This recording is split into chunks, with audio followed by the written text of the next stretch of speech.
अशोकनगर नगरपालिका के अध्यक्ष नीरज मनोरिया और विपक्ष के पार्षद रितेश जैन के बीच की तू-तू मैं अब सार्वजनिक रूप से होने लगी है। दरअसल विकास कार्य एवं कुछ दूसरे निर्णयों को लेकर रितेश जैन लगातार सवाल उठा रहे हैं और इसी के कारण ये बयानों की तल्खियां सामान्य तौर पर देखने को मिल रही थी, मगर आज एक मुद्दे को लेकर दोनों आमने सामने आए और सार्वजनिक रूप से चीजें देखने को मिली हैं। दरअसल कुछ दिन पहले ही नगरपालिका में नेता प्रतिपक्ष के रूप में कांग्रेस पार्षद रितेश जैन की नियुक्ति का मामला सामने आया था। आज जब बैठक शुरू हुई तो नगरपालिका अध्यक्ष नीरज मनोरिया ने उन्हें नगरपालिका में नेता प्रतिपक्ष मानने से ही नकार दिया। उनका कहना है कि नगरपालिका एक्ट में नेता प्रतिपक्ष जैसा कोई पद नहीं है। साथ ही उनका कहना है कि कांग्रेस पार्टी अपने पार्षदों को नेता उनको घोषित कर सकती है, एक अलग विषय है। हालांकि इस मुद्दे पर जब उनसे पूछा गया कि पूर्व में भी इस तरह के पद रहे हैं तो इस मामले को उन्होंने गोलमोल तरीके से जवाब दिया। नगरपालिका अध्यक्ष का बयान जब सामने आया तो पीछे से नगरपालिका के पार्षद रितेश जैन ने इस पर पलटवार किया है। उनका कहना है कि नगरपालिका अध्यक्ष लगातार मनमानी और अटधर्मिता पर आ गए हैं। इसी कारण वह विपक्ष को खत्म करके एक तरफा काम करना चाह रहे हैं, जिसको लेकर उनका विरोध है।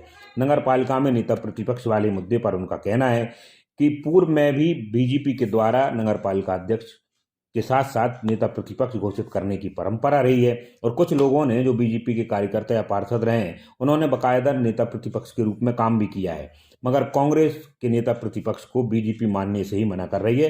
ये उनका दोहरा चरित्र है। इसके अलावा उनका कहना है कि नगरपालिका की सीएमओ लगातार बैठती नहीं है और उनकी आड़ में नगरपालिका अध्यक्ष अपनी मनमानी कर रहे हैं। इसीलिए आज की बैठक का कांग्रेस पार्षदों ने बहिष्कार भी किया था।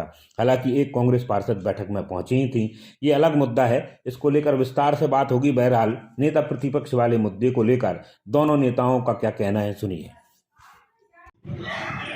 वो इस परिषद के पार्षद हैं, वार्ड नंबर 18 से निर्वाचित पार्षद और ऊर्जावान पार्षद।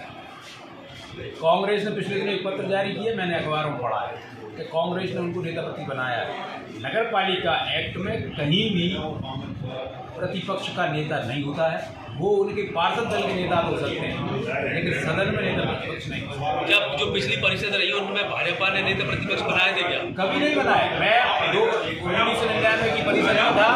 नारायण प्रसाद शर्मा जी वरिष्ठ नेता उस समय हमारे पार्षद दल के नेता हुआ करते थे और उसके बाद कभी कोई भी राजनीतिक दल ने कभी नेता प्रतिपक्ष बना। हाँ, उनकी पार्टी के पार्षद दल के नेता हो सकते और जो भी गंभीर बातों को सदन में रखें, निष्ठा के साथ पूर्ण कराने का काम नगरपाल करेगा, लेकिन बेवजह विरोध करने का अधिकार किसी पार्षद को इस परिषद में नहीं दिया है।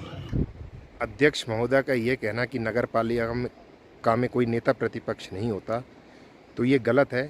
मैं उनके संज्ञान में ला दूं कि सन 2009 से 14 तक की जो परिषद थी उसमें भारतीय जनता पार्टी ने श्री देवेंद्र तामका जी को नेता प्रतिपक्ष नियुक्त किया था और नेता प्रतिपक्ष नगरपालिका में हमेशा से ही रहे हैं।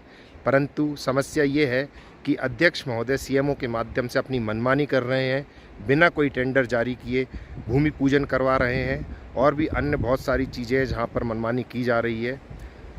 इन चीज़ों के विरोध में जब विपक्ष आवाज़ उठाता है तो उनको नागवार गुजरता है और वो विपक्ष को कहीं ना कहीं मान्यता नहीं देना चाहते, जो कि संविधान के विरोध में है, लोकतंत्र के विरोध में है।